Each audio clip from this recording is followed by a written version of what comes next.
My name is Dr. Arturo Loaiza Bonilla.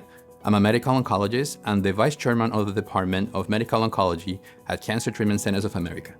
Today we're going to talk about Cancer 101 and the basics of cancer overall, focused on the diseases affecting the skin. So we're going to talk first, what is skin cancer? What is the incidence of skin cancer? Incidence means how often this cancer appears. The different kinds of skin cancer that could be. What are the causes and the risk factors that are associated with the appearance of it? What kind of treatments are available for the skin cancer, and how can I prevent it? So just to start, skin cancer is a growth of abnormal cells that is arising from various skin layers. It's the most common of all cancers, even though a lot of folks don't really know about that.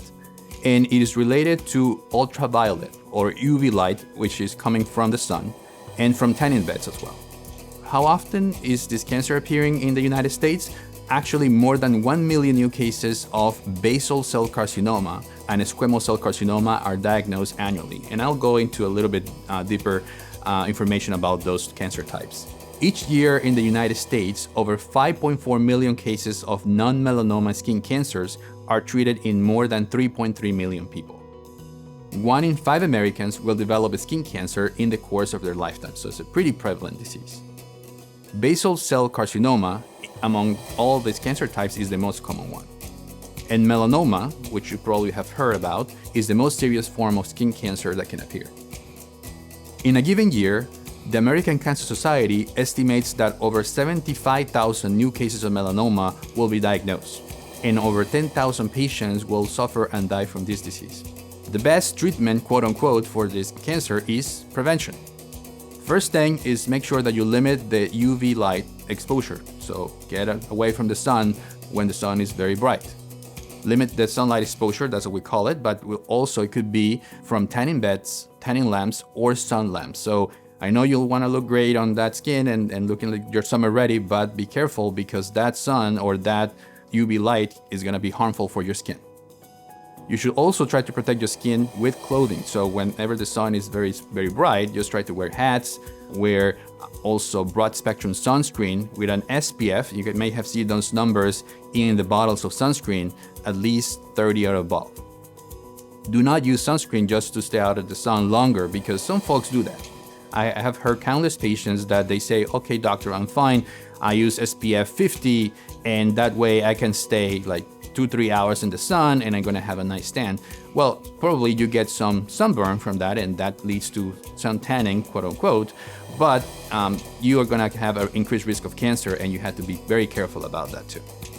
So what are the types of skin cancer that we would have to deal with? The first one is called basal cell carcinoma, or BCC. We spoke about it briefly a few minutes ago. The second one is called squamous cell carcinoma. And the last one, which probably is a little bit more famous, is called malignant melanoma.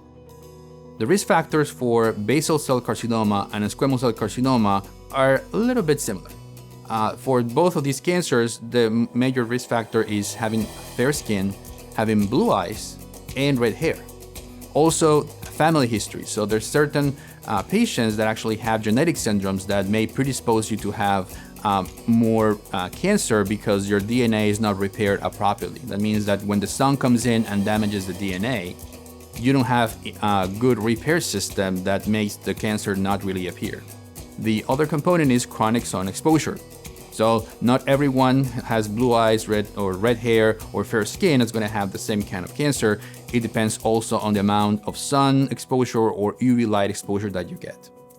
And because of that, you can also see these more often at older ages. So a younger patient is less likely to have cancer on the skin because they don't have enough exposure from the sun.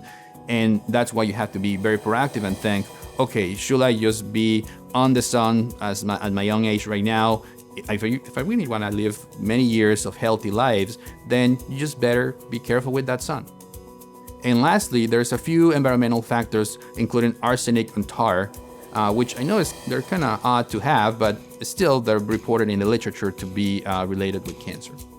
Regarding those two cancers that are not melanoma, which is basal cell and squamous cell, they're most often appearing in areas where the sun is exposed to, right? So typically the head, the neck, the arms, but they can really occur elsewhere and anywhere in the body. I mean, so it could be, of course, more common in areas where the sun is coming, but at the same time, it can appear in areas that you were not even expected. So be careful, always check your skin after you take a shower, a bath, just check on yourself, make sure that there's no new spots that you have been noticing, bumps, patches of scaly skin, or any sores that do not heal after a few months, could be 2 to 3 months. Just make sure that someone takes a look at that and checks it. Regarding the risk factors for melanoma, they're somewhat similar to the squamous cell carcinoma and the basal cell, but a little bit different. They still happen in fair skin, blue eyes, and red hair patients, but also darker skin people can be affected by this cancer. Many folks may say, I already have darker skin, I'm African American, I don't have any risk, and actually about 5% of melanoma can occur in African Americans, and that means that you have to be careful with the sun exposure regardless of your skin type. Regarding this, is also important to understand that is related to sun exposure and sunburn. So there's a difference between being sunburned and sun exposure, and I'll explain that in a minute. Tanning beds, that's a very important component. There is a 75% increase in melanoma risk among individuals who actually use their first tanning bed in their early teens and 20s. And something that we have seen based on the American Cancer Society is that still there's a number of patients that still go and get tanning bed treatments despite all the risk factors that are being coming and all the data.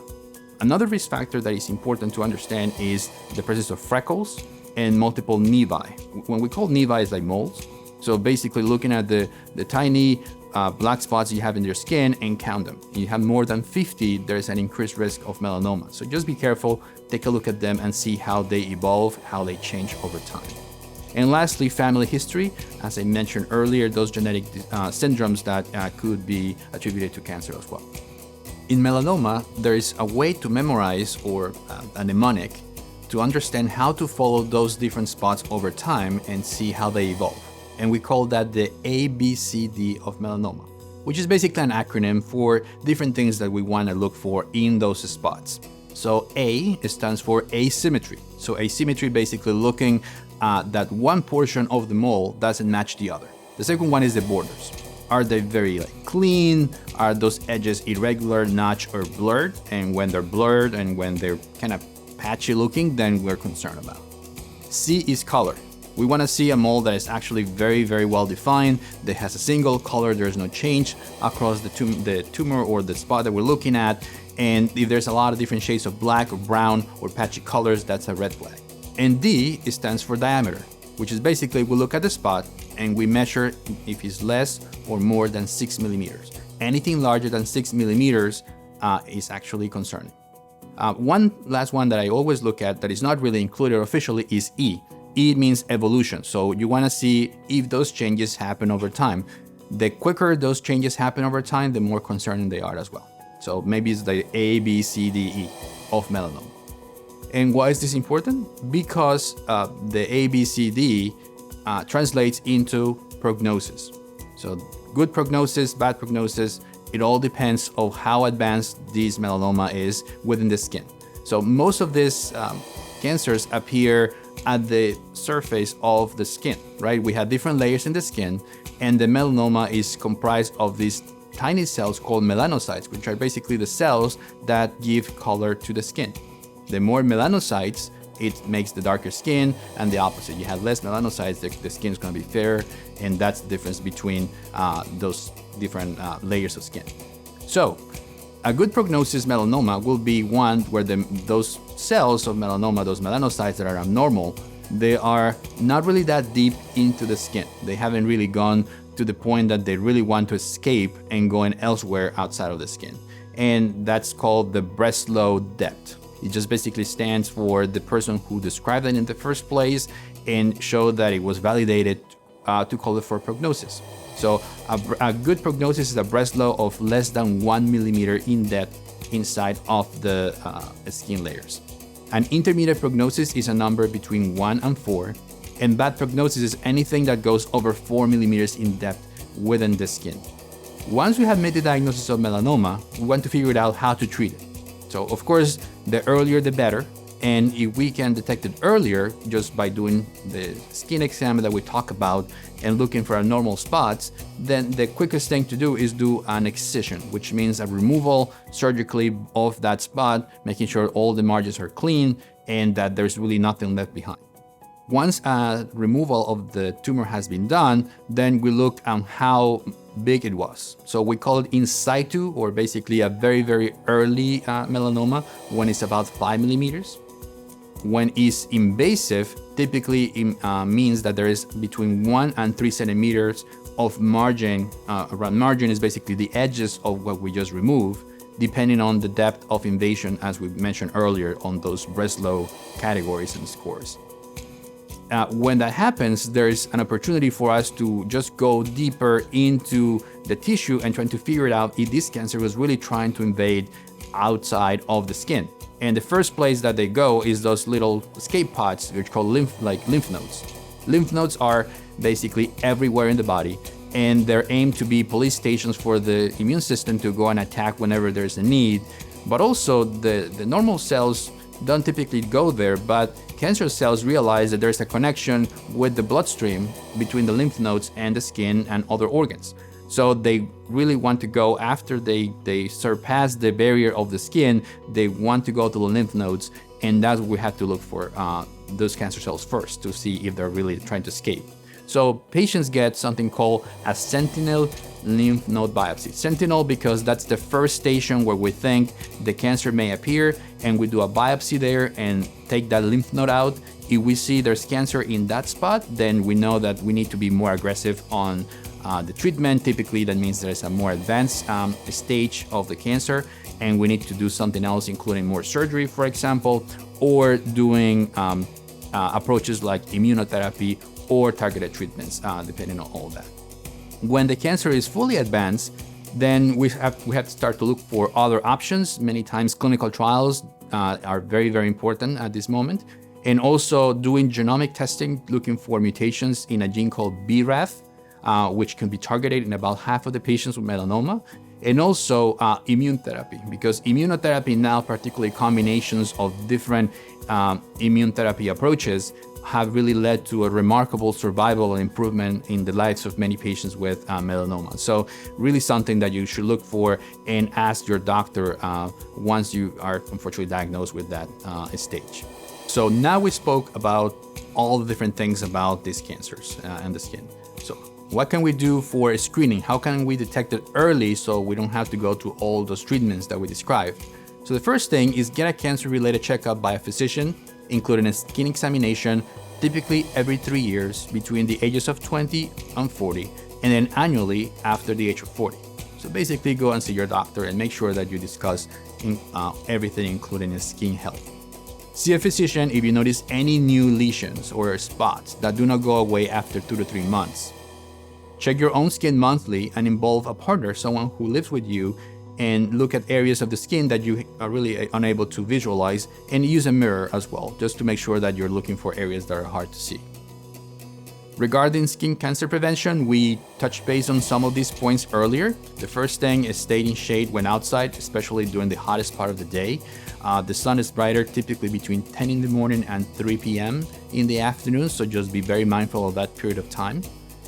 Protect children from the sun. So children tend to spend a lot of time outside and they really burn much more easy. So just be careful and mindful that they may have an increased risk because of that. And make sun safety a habit for children. So always tell them wear something for cover, wear sunscreen for all of them so they get used at an early age that this is an important thing to do. Let's talk about the science regarding ultraviolet radiation. And there are two kinds to remember. So UVA and UVB. Why is that important? Is because they have different interactions with your skin and they'll come from the sun and different sources. So the way I memorize this, UVB is, I call it the UV burn because of the B. That's the type of radiation that has an increased energy and shorter wavelength. Wavelength means how the frequency of those waves attack the skin on its own and can cause different things. So the UVB is a higher frequency, has a higher temperature, and can really affect the superficial portion of the skin and is responsible for most of the burns associated with sun exposure. The second one is UVA. UVA, I think of it as A as aging. That's the one that has the longer wavelength, has a lower energy compared to the UVB, and you may think, oh, that's fine then. Actually not, because that's the one that goes deeper into the skin and is responsible for generating free radicals, which is basically these toxic forms of oxygen that damage the DNA. They promote skin aging, and they also suppress the immune system and increase the risk of melanoma. So those are the two things that we had to be very mindful when we're talking about UVA and UVB. Another important component of the UV rays and UV descriptions is the UV index. So what is the index? The index is areas in the United States and actually the world where there could be an increased exposure to UV rays. And that happens based on different latitudes in around the United States. So the northern part of the US, there's less of an index, so you don't really have that increased risk factors because, you know, there's the winter and different things that are happening at the same time. So there's less exposure to the UV rays in those areas of the United States. If you get closer to the equator, when you go maybe Florida, or think about areas that has a lot of beaches, for example, Hawaii or Puerto Rico, those have a very high UV index. And that means that you get exposed rather quickly, and the time from exposure to DNA damage is really short. So just be mindful and look at the UV index. So you may look at those apps and look in the weather, etc. They may mention the UV index, and that's what it means. Now talking about sunscreen. What kind of sunscreen do we use? What does it mean, the SPF that we see in those bottles, etc.? So SPF stands for sun protection factor, and was originally devised to measure the extent of UVB protection. So it was initially aimed to say how long you can be without having a burn. Look at the SPF number. We said that 30 is the ideal number to have, and that's perfect. Typically that can last for about 2 hours or so. But also the lower the number, you had to maybe do it a little bit earlier. So just be careful and mindful of that. Regarding the screen agents that we use, so there are two types of sunscreen agents. There's chemical-based and mineral-based. What we want to know for sure is if there is anything related to sunscreen itself. That means there is a protection, a physical barrier from the sun, and the other one is having a chemical protection from the sun, which is basically the deflection of those rays by the chemicals that you're applying on the skin. One thing that is important is try to avoid vitamin A in sunscreen. So many times we have heard that that vitamin A can maybe decrease the skin aging and whatnot. So some sunscreens have this chemical called retinyl palmitate, which is an antioxidant, and it's typically added to skin products because manufacturers believe it actually slows the skin aging. Oral vitamin A, that means taken by mouth, can reduce the risk of squamous cell carcinoma in patients with high risk. But more recent studies have raised the possibility that because it has retinoid components, may also activate some pathways in the DNA that can lead to growth of early precancerous cells, so basically may promote cancer. So we want to be careful and try not to add on too much when we're trying to do good for the sunscreen, right? And lastly, scientists have found that vitamin A can spur not only skin growth, but also make that when their skin is exposed to the sunlight, you can have an increased amount of free radicals and damage the DNA further. So once again, just emphasizing that vitamin A may not be necessarily a good thing for those sunscreen. So how do we apply sunscreen? It's not really that rocket science, right? Everyone knows that. So apply sunscreen 15 to 30 minutes before going outside.